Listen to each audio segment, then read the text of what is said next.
So if Mike Tyson walks in here and tells you he's going to teach you how to box and says you can't fight, you're a pussy.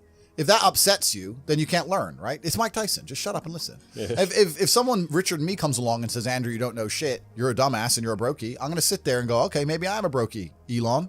Tell me something, right? I'll listen. But if you're going to sit there and go, don't call me names and not listen, you're never going to get anywhere, right? You don't become the master unless you're very, very good at being a student. And I've always been very, very good at knowing when to shut up. Ask you about, what do you believe about depression? Do you believe depression is a real thing? I believe that feeling depressed is real. I don't believe depression as a clinical disease is real, no. Really?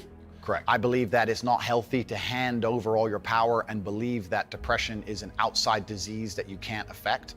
I know that when I've had difficult periods in my life, and also many of my friends, like I've said, suffer from PTSD and been through terrible things. I've lived a very difficult life, and I know people who have, that the things that made them feel better is when they woke up and said, you know what, I'm not gonna allow this to damage me anymore. I'm gonna take responsibility. I'm gonna get up and I'm gonna fight this as hard as I can. Right, and by the way, on that, I agree. So we agree. Right? My favorite speech is the Rocky Balboa one. Okay, so then we agree. No, we do. Here's where we don't agree. Piers. You don't, no, hang on. You got to let me interject when I don't agree with you, right?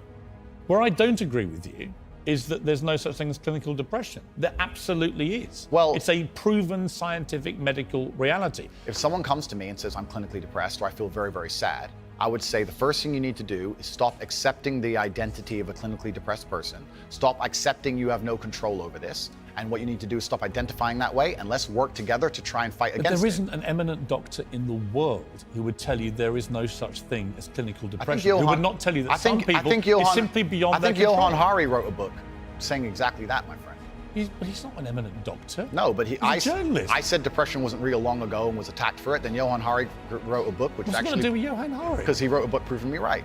Most people... Johann Hari's a journalist. Sure. And my point is that a lot of people who are clinically depressed are suffering with something in their life, and if you fix the problem in their life, perhaps they won't feel depressed anymore. That's not a disease. Yeah, but Andrew... That's situational. Andrew, you're simply wrong. If that's what you believe, Piers. That's what I believe. I don't believe in things that take power away. There is not an eminent doctor in the world Piers who would agree with it. Piers, do you think you know more than doctors? I can't become clinically depressed. Why do you know? Because I don't believe in it.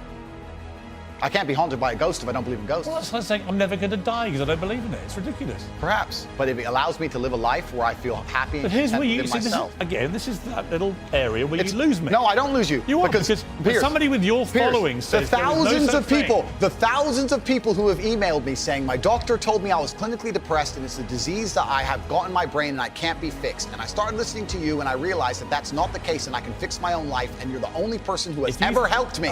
Thousands of people have emailed me that exact email. If you think you are single-handedly curing people of clinical depression, you are living in cloud cuckoo land. I am reading the emails of people who I have cured of clinical depression. You're reading emails from people who have believed you when you say there isn't such a thing, and they've probably never been diagnosed clinically depressed.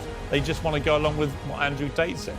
I don't think so. I think your view of that view is dangerous. I respect that you think my view is dangerous, and I respect you have the right to view that, to think that. I do not believe it's a disease that you catch from the sky and you cannot affect. I believe that no matter what happens, I believe you have control of your own mind and you can fight against it. I believe if you change your circumstances in your life, you may feel different. I had a guy who emailed me saying he was clinically depressed and he was going to kill himself. I obviously am not a psychiatrist, I'm not a doctor. Because I replied to my emails. I said, have you been to a psychiatrist? He said, yes, I'm clinically depressed. I've been on these pills, this amount of time. I'm on antidepressants and it doesn't work. I said, I don't know what to say to you besides this. And he said he lost his girlfriend, that's why he became clinically depressed. I said, listen, go to the gym, get a six-pack first. Once you've got a six-pack, email me again. And he said, I can't believe I was considering that. I feel so much better, etc. The doctor was telling him he was clinically depressed and couldn't cure it. He started taking control of his own life, and now he felt better.